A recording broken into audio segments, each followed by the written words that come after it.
ગુજરાતની તમામ 26 લોકસભા બેઠક માટે શાંતિપૂર્ણ વાતાવરણમાં મતદાન પ્રક્રિયા પૂર્ણ થઈ। તમામ 26 બેઠકો પર 62.36% જેટલું મતદાન થયું।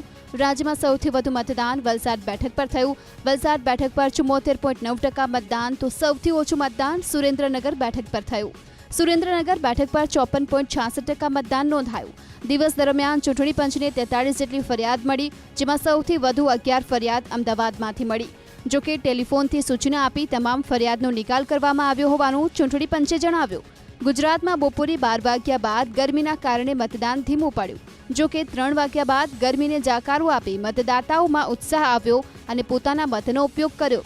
તો રાજ્યમાં મતદાનમાં એક ચોંકાવનારો ટ્રેન્ડ પણ એ સામે આવ્યો, જેમાં શહેરો કરતાં ગ્રામ્ય વિસ્તારોમાં બમ્પર વોટિંગ જોવા મળ્યું।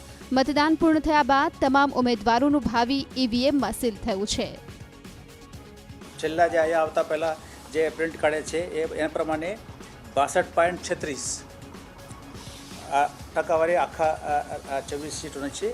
હવે આમાં થોડું ફેરફાર થોડા વધશે, કેટલું વધશે અત્યારે ચોક્કસ હું નહીં કહી શકું।